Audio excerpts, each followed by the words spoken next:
Pemirsa, terima kasih Anda menyaksikan Tafsir Al-Misbah mengenal surat Yunus. Manusia melakukan tipu daya, padahal Allah punya tipu daya bahkan lebih dahsyat lagi tipu daya Allah. Kita akan lanjutkan kembali Pak uraian kita. Baik, kita lanjutkan. Satu hal dulu yang kita lihat dari ayat yang kita baca tadi. Waktu dia senang, dia lupa Tuhan. Waktu sudah terdesak, dia ingat Tuhan. Sampai sekarang banyak manusia begitu. Nah, seperti inilah yang diceritakan. Ketika semua penjuru sudah menyerang dia, ombak dari kiri kanan, angin dari atas ke bawah, ketika itu dia kembali kepada Tuhan. Itu menunjukkan bahwa kehadiran Tuhan ada di hati manusia, walaupun dia ingkari.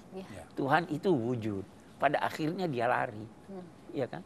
Karena itu peringatannya, ingatlah Tuhan waktu kamu senang, niscaya dia ingat kamu waktu kamu susah, ya kan? Nah, ini ayat kita begitu. Semua akan kembali kepada Tuhan, lalu disampaikan, diberitahu, diberi ganjaran dan balasan terhadap apa yang mereka. Innama mathalul hayatid dunya kama in anzalnahu minas sama'i fakhtalata bihi nabatul ard mimma ya'kulun nas wal an'am.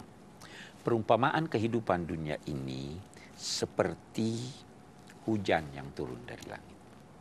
Begitu ada hujan turun dari langit, kena tanah, tumbuh tumbuhan. Fakhtalata bihi nabatul ard mimma ya'kulun nas.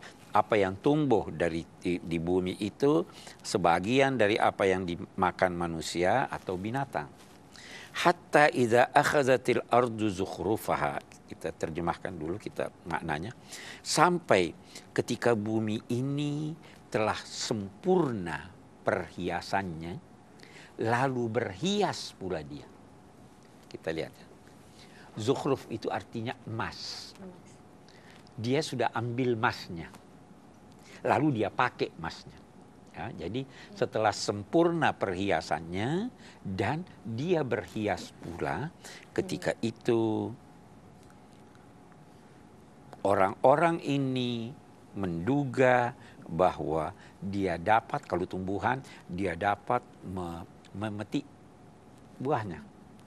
Tiba-tiba ketika itu di malam hari datang wabah atau angin kencang menghancurkan semua tumbuh-tumbuhan yang dimilikinya.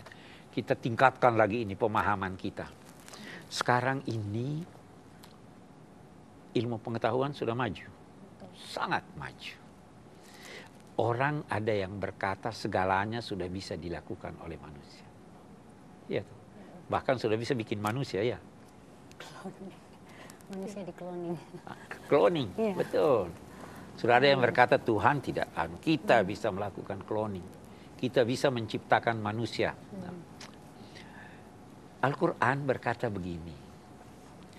Bisa jadi dunia ini sudah mencapai puncak daripada ilmu pengetahuan.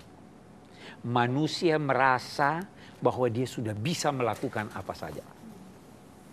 Ketika itu kiamat akan datang. Ini yang dimaksud oleh ayat ini. Jadi semakin maju pengetahuan manusia, semakin lupa dia kepada Tuhan, semakin dekat kiamat. Nah, kita kembali ke ayat kita.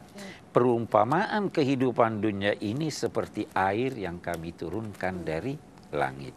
Lalu bercampurlah air itu dengan benih tumbuh-tumbuhan yang ada di bumi, sehingga dia muncul, lahirlah buah yang bisa dimakan oleh manusia dan binatang. Ya. Sampai apabila bumi telah mengambil hiasannya, kalau pohon ini sudah berkembang, sudah baik dilihat, sudah menanti besok saya mau panen, datang. Itu perumpamaan kehidupan dunia. Perumpamaan ini bisa juga diartikan begini. Kehidupan dunia ini seperti air yang diturunkan dari langit, seperti kehidupan manusia itu seperti anak-anak kecil. Baru tidak lama kemudian besar dan besar, sehingga dia menjadi dewasa, dia bisa menghasilkan sekian banyak hasil, Dan kalau dia angkuh dan merasa bahwa dia sudah bisa melakukan segala sesuatu, disitulah titik kehancurannya. Jadi apa maksudnya? Jangan pernah merasa bahwa kamu mampu tanpa bantuan Tuhan. Jangan pernah merasa itu. Jangan merasa saya lulus karena saya pandai. Tapi saya lulus karena dibantu oleh Tuhan. Ya kan? Kalau gampang sekali kalau Tuhan tidak mau bantu kita. Ujian, saya beri contoh. Ujian, tiba-tiba sakit kepala. Bisa enggak? Iya, nggak bisa ngerjain. Lagi ngerjain. Ujian, lupa. Jangankan itu, kita biasa sholat, kita lupa ayat ini bagaimana lanjutannya ini. Padahal di luar kita hafal luar biasa. Jangan pernah merasa Anda mampu melakukan sesuatu tanpa bantuan. Itu yang dipesankan oleh ayat ini. Tuhan ini kuasa kok. Jangan juga pernah merasa kalau kehilangan sesuatu Allah tidak bisa ganti dengan yang lebih baik. Karena yang kuasa ini Tuhan. Oke. Faja'alnaha hasidan. Kalau itu apa namanya? Tumbuhan ini tadi yang sudah mau panen, tiba-tiba Allah jadikan dia seperti sudah dipanen, seakan-akan tidak pernah ada itu. Titanic pernah ada? Pernah ada. Tapi sekarang seakan-akan tidak ada dia, dan memang dia tidak ada. Itu keangkuhan manusia. Kalau itu kadzalika nufassilul ayati liqaumin yatafakkarun. Begitulah kami merinci keterangan-keterangan kami untuk orang-orang yang mau berfikir. Kalau orang tidak mau berfikir, tidak. Kita lanjutkan. Wallahu yad'u ila daris salam wa yahdi man yasha ila siratin mustaqim.